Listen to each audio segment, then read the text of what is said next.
Hello बच्चों, और question is here super solenoid model of nucleosome has. देखिए यहाँ पे डीएनए पैकेजिंग की बात की गई है। किसकी बात की गई है? डीएनए पैकेजिंग की बात की गई है। देखिए ये हमारे पास में सिंपल एक डीएनए मॉलिक्यूल है। जब इसका कंडेंसेशन होता है तो इस डीएनए मॉलिक्यूल के अगर डायमीटर की बात करें तो वो हमें कितना मिलता है? 2 नैनोमीटर मिलता है।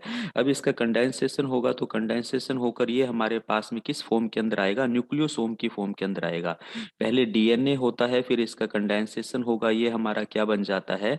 न्यूक्लियोसोम बन जाता है। इसका जो हमारे पास में डायमीटर होता है वो 10 नैनोमीटर के आसपास होता है। और फिर ये हमारे न्यूक्लियोसोम क्या होते हैं? हमारे कंडेंस्ड हो जाएंगे, और न्यूक्लियोसोम कंडेंस्ड होकर हमारे पास में मोर कंडेंसेशन मिलेगा। और ये क्या बना लेते हैं? हमारे पास में सोलेनोइड बना लेते हैं, और इसका डायमीटर हमारे पास में 30 नैनोमीटर होता है। अब सोलेनोइड के बाद इनका मोर कंडेंसेशन होता है, और मोर कंडेंसेशन होकर ये हमारे पास में सुपर सोलेनोइड स्टेज के अंदर पहुंचते हैं। दैट इज द हमारे पास में क्या है? सुपर सोलेनोइड स्टेज, जो हमसे क्वेश्चंस के अंदर पूछा गया है। और इसका जो डायमीटर होता है वो हमारा 300 नैनोमीटर से स्टार्ट होता है, मिनिमम इतना होता है, और हमारा 700 नैनोमीटर तक चलता है।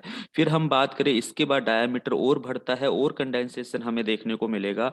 और फिर ये कंडेंसेशन हमारा किसके अंदर बदल जाता है? क्रोमेटिड के अंदर बदल जाता है, जिसका डायमीटर 700 नैनोमीटर से ज्यादा होता है। और फाइनली ये क्रोमेटिड फिर हमारे किस फॉर्म के अंदर बदल जाते हैं? क्रोमोसोम्स की फॉर्म के अंदर हमें दिखाई देते हैं। और क्रोमोसोम का डायमीटर हमें कितना मिलता है? 1400 नैनोमीटर मिलता है। तो ये सीक्वेंस अपने को याद होना चाहिए, और यही वास्तव में हमारे पास में क्या है?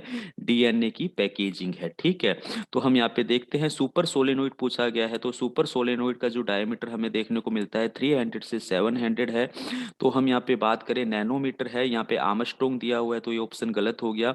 100 से 125 तो बिल्कुल ही नहीं होता, 10 to 15 भी नहीं होता, 10 to 15 न्यूक्लियोसोम का होता है अगर हम ये बात करें तो। ठीक है, अब 300 से 700 नैनोमीटर डी ऑप्शन यहाँ पे बिल्कुल सही जाता है, जो हमें यहाँ पे दिखाई देता है। तो ऑप्शन डी राइट आंसर है। Thank you.